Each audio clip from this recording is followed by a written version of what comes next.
Hello students, अभी तक तो मैंने आपको प्रेजेंट कॉन्टिन्यूअस टेंस पढ़ाया. Okay, and now I will explain about present perfect tense because you should know that what is present perfect tense. So first of all, you should know the identification of present perfect tense. Okay, the identification of present perfect tense is identification. It means पहचान. ठीक है, यानी कोई भी sentence में बनाने के पहले उसको पहचानना ज़रूरी होता है कि वो किस टेंस में है, तभी हम उसके अकॉर्डिंग उसमें स्ट्रक्चर यूज़ करते हैं. ठीक है, आइडेंटिफिकेशन क्या होता है प्रेजेंट परफेक्ट का? जिसके सेंटेंस के लास्ट में, जिस सेंटेंस के लास्ट में चुका है, चुकी है, चुका हूँ और चुके हैं आता है, वो प्रेजेंट परफेक्ट टेंस होता है. ठीक है, स्ट्रक्चर होता है इसका सब्जेक्ट प्लस हैज़ है plus V3 plus object plus other. Okay, यानी प्रेजेंट परफेक्ट टेंस के सेंटेंस के लास्ट में चुका है, चुकी है, चुके हैं, चुका हूँ आता है, मतलब इसके लास्ट में, यानी जिस सेंटेंस में कोई भी काम पूरा हो चुका, जैसे सीता गा चुकी है, वह हंस चुका है, वह सो चुका है, इस तरह के जब सेंटेंसेस आते हैं तो प्रेजेंट परफेक्ट टेंस में होते हैं. ठीक है, स्ट्रक्चर इसका होता है सब्जेक्ट, यानी सबसे पहले हम सब्जेक्ट लिखेंगे उसका, या देखो जो भी स्ट्रक्चर होता है स्टूडेंट वो हमेशा सेम ही होता है. सब्जेक्ट पहले आता है plus helping verb plus verb plus object, ये सारी चीज़ें बस थोड़ा चेंजेस हो जाते हैं. यानी हेल्पिंग वर्ब जो होना चाहिए टेंस के अकॉर्डिंग वो हेल्पिंग वर्ब्स होते हैं, फिर वर्ब में जो टेंस के अकॉर्डिंग लगाया जाता है. ठीक है, तो इसमें भी पहले सब्जेक्ट लिखेंगे, उसके साथ हैज़ या हैव लगाएंगे. अब हैज़ कहाँ लगेंगे, हैव कहाँ लगाएंगे, ये चीज़ जानना है आपको. हैज़ जो होता है with we can use has with singular subject and we can use have with plural subject. Okay, यानी जो जब सब्जेक्ट सिंगुलर होगा तो उसके साथ हम हैव लगाएंगे, और जब सब्जेक्ट प्लूरल होगा तो उसके साथ हैव लगाएंगे. प्लस V3 यानी वर्ब का थर्ड फॉर्म, यानी वर्ब के जैसे मैं एक चीज़ समझा देती हूँ. जैसे वर्ब के, ये वर्ब का फर्स्ट फॉर्म, ये सेकेंड फॉर्म वर्ब का, ये थर्ड फॉर्म.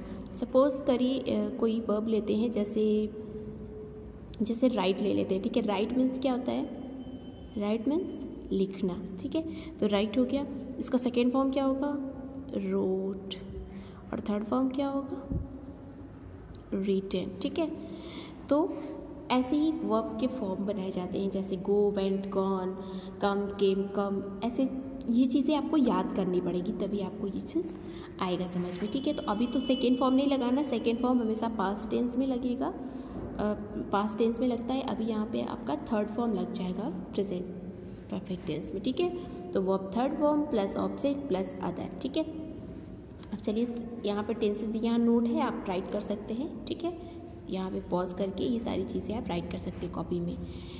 जैसे एग्जांपल है मोहन बाजार जा चुका है. देखो यहाँ पे ये सेंटेंस में क्या आ रहा है, चुका है लास्ट में आ रहा है, तो ये आइडेंटिफिकेशन के अकॉर्डिंग हो गया. और यहाँ पे हम अब सेंटेंस बनाएंगे. सब्जेक्ट क्या है इसमें, सब्जेक्ट इट मीन्स करता है, यानी जो भी काम को कर रहा है. तो बाजार कौन जा रहा है, तो मोहन जा रहा है, तो दिस इज सब्जेक्ट. तो सब्जेक्ट का पहले लिखेंगे, तो मोहन का मोहन हो जाएगा because this is a name. तो मोहन. अब हेल्पिंग वर्ब क्या है, हैज़ या हैव, तो ये सिंगुलर है, मोहन एक है, तो यानी सिंगुलर है, तो इसके साथ हम क्या लगाएंगे, हैज़ लगाएंगे. ठीक है, मोहन हैज़, अब ये क्या है, जा चुका है, तो गो का थर्ड फॉर्म लगाएंगे, तो गो का थर्ड फॉर्म होता है गॉन. ठीक है, तो मोहन हैज़ गॉन, कहाँ जा चुका है, तो बाजार को जा चुका है. ठीक है, तो Mohan has gone to market. अब आप सोचेंगे कि यहाँ गो तो है नहीं, मैम ने बोला को, तो यानी को यहाँ छुपा होता है, यानी कहाँ को जा रहा है, तो बाजार को ही तो जा रहा है, तो गो टू मार्केट. ठीक है, यहाँ तक आपको समझ में आ गया. आप कोई प्लूरल एग्जांपल ले लेते हैं, जैसे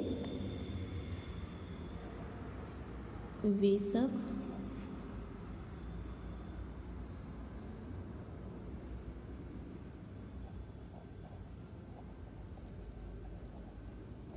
विद्यालय से आ चुके हैं. ठीक है, इसके लास्ट में भी चुका है, चुकी है, चुके हैं आ रहा है. ठीक है, वे सब यानी बहुत सारे लोगों की बात हो रही है यहाँ पे, तो वन एक से ज़्यादा हैं, तो ये प्लूरल हो गया. तो वे का क्या होता है, दे, और दे क्या होता है, प्रोनाउन. जो हम नाउन के बदले यूज़ करते हैं वो प्रोनाउन होता है. ठीक है, प्रोनाउन आप पढ़ चुके हैं.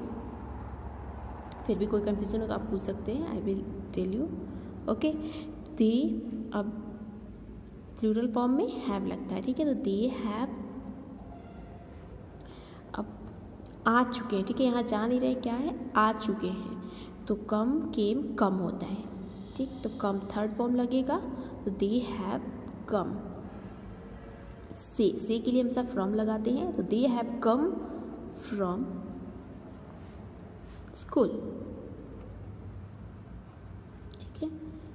ये सेंटेंस आपका बन गया। तो ऐसे ही यहाँ पे नेगेटिव और इंटेरोगेटिव भी होगा। यहाँ नेगेटिव जब बनाएंगे तो हैज़ नॉट, हैव नॉट और हैव नॉट होगा, बाकी सब सेम रहेगा स्ट्रक्चर, कोई चेंजेस नहीं होंगे। और इंटेरोगेटिव में क्या करेंगे कि हैज़ हैव को पहले कर देंगे plus subject plus V3 plus object, okay.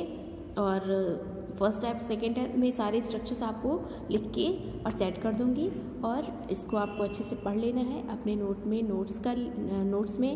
Note बना लेना है इसका, और उसके बाद से आपको इससे रिलेटेड ट्रांसलेशन लिख के और बना के खुद से दिखाने, ठीक है। क्योंकि आइडेंटिफिकेशन आपको ऑलरेडी पता है, तो आप इसके अकॉर्डिंग आप खुद से जब लिख के और बनाओगे तो it will be better for you, okay. तो अब यहाँ से नेक्स्ट समझते हैं present perfect continuous tense. Hello students, तो चलिए देखते हैं next present perfect continuous tense, okay. यहाँ से इसका सबसे पहले स्ट्रक्चर देख लेंगे। प्रेजेंट परफेक्ट कंटिन्यूअस का स्ट्रक्चर क्या होता है, रहा है, रही है, रहे हैं, रहा हूँ। अब आप सोच रहे होंगे स्टूडेंट कि ये तो कॉन्टिन्यूअस का भी स्ट्रक्चर है, फिर प्रेजेंट परफेक्ट का भी स्ट्रक्चर है, तो हम इसको पहचानेंगे कैसे कि ये प्रेजेंट परफेक्ट में है, क्योंकि स्ट्रक्चर तो सेम लग रहा है, कॉन्टिन्यूअस में भी रहा है, रही है, और परफेक्ट कॉन्टिन्यूअस में भी रहा है, रही है आ रहा है।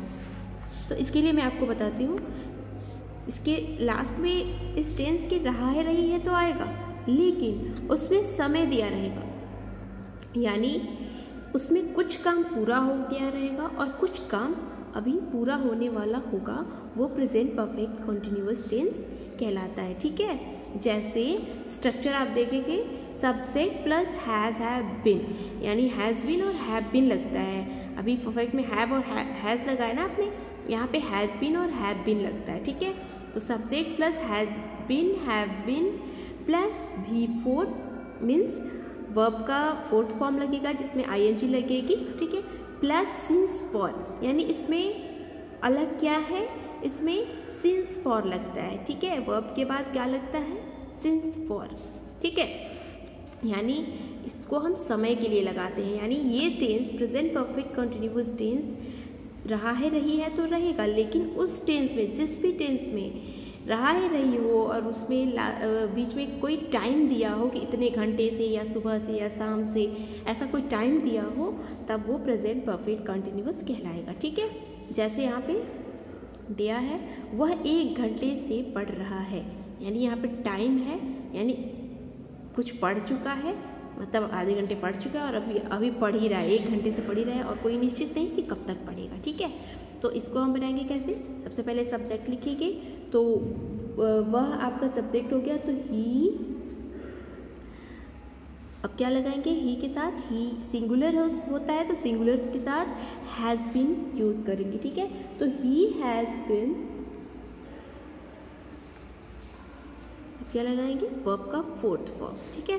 तो ही हैज़ बीन, वर्ब क्या है, पढ़ना, तो रीड, और रीड में ING ऐड करेंगे और रीडिंग हो जाएगा वर्ब का फोर्थ फॉर्म, ठीक है। ही हैज़ बीन रीडिंग, कब से पढ़ रहा है, 1 घंटे से, ठीक है। तो इसके लिए फॉर लगाएंगे। अब यहाँ पे आपको कंफ्यूजन होगी कि सिंस कहाँ लगाना है, फॉर कहाँ लगाना है।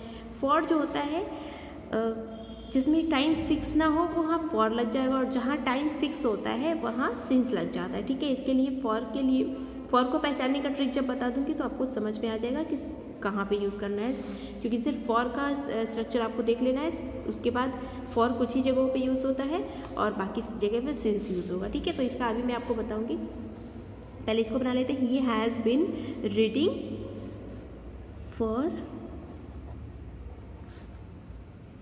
1 आवर, यानी वह 1 घंटे से पढ़ रहा है, ठीक है। Reading for 1 hour, okay.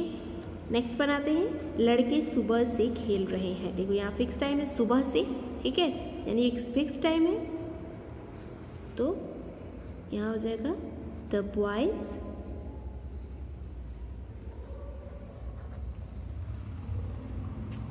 Have been, क्योंकि लड़के हैं बहुत सारे हैं तो यहाँ प्लूरल है, हैव बीन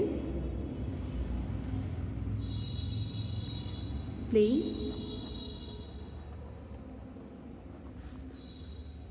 अब क्या लगाएंगे यहाँ पे, सिंस मॉर्निंग, सुबह से, ठीक है, तो क्या लग जाएगा यहाँ पे, सिंस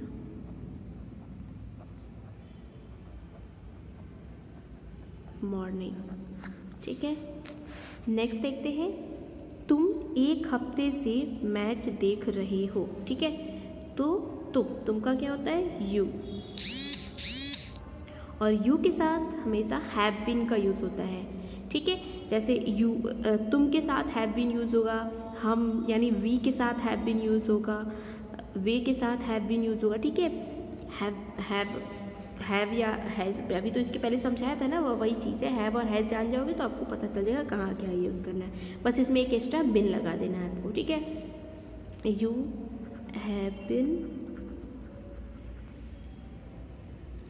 देखना, तो यानी मैच देख रहा है, ध्यान से देख रहा है तो वॉच हो जाएगा, देखना। लुक मीन्स भी देखना होता है, सी मीन्स भी देखना होता है, और वॉच मीन्स भी देखना होता है, लेकिन इसमें अंतर क्या है, वॉच मीन्स होता है ध्यान से, किसी भी चीज़ को ध्यान से देखना। जब भी हम टीवी देखते हैं तो उसको ध्यान से ही देखते हैं, तो उसके लिए हमेशा वॉच का यूज़ करेंगे, ठीक है, WATCH, वॉच मीन्स भी देखना होता है। वॉच नाउन भी होता है और वर्ब भी होता है। जो एक वॉच होता है घड़ी जिसको हम पहनते हैं वो नाउन हो जाता है, और एक वॉच होता है जिसका मतलब होता है देखना, ठीक है। स्पेलिंग सेम होती है, तो यू हैव बीन वॉच, क्या देख रहे हैं, तो मैच देख रहे हैं, ठीक है, तो यू हैव बीन वॉच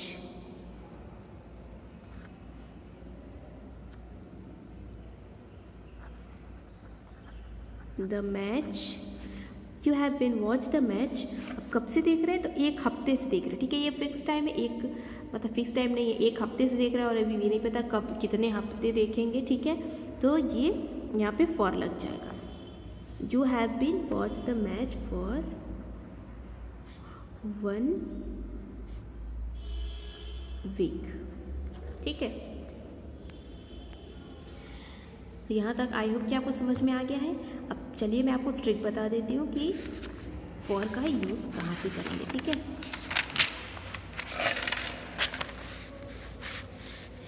जैसे एक ट्रिक है, हफ्ता, हफ्तों, दिन, दिनों, महीना, महीनों, वर्ष, वर्षों, सप्ताह, सप्ताहों, हफ्ता या सप्ताह सेम हो गया, ठीक है। घंटा, घंटों।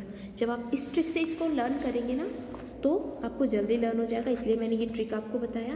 तो इन सब के साथ क्या लगेगा, इन सब के साथ फॉर लग जाएगा, ठीक है, और बाकी जो बचेंगे उसके साथ सिंस लगेगा। जहाँ पे, और इस तरह से भी आप समझ सकते हो कि जहाँ पे एक फिक्स टाइमिंग की बात की जा रही है वहाँ सिंस का यूज़, और जहाँ पे कोई टाइम फिक्स नहीं है वहाँ पे फॉर का यूज़ होता है, ठीक है। जैसे अगर सुबह है तो सुबह से काम कर रहा है, यानी हो सकता है अभी दोपहर हो गई हो तब वो सुबह से कर रहा है, तो सुबह का टाइम तो फिक्स हुआ ना, तो वहाँ सिंस लग जाता है, ठीक है। कोई डेट है, अगर किसी सन की बात करते हो हम, जैसे वर्षों में तो फॉर लगेगा, लेकिन अगर हम किसी सन की बात करते हो एग्जैक्ट, जैसे 1947 या 1993, ठीक है, तो वहाँ पे भी सिंस का यूज़ हो जाएगा। ओके स्टूडेंट, आई होप आपको यहाँ तक समझ में आ गई होगी।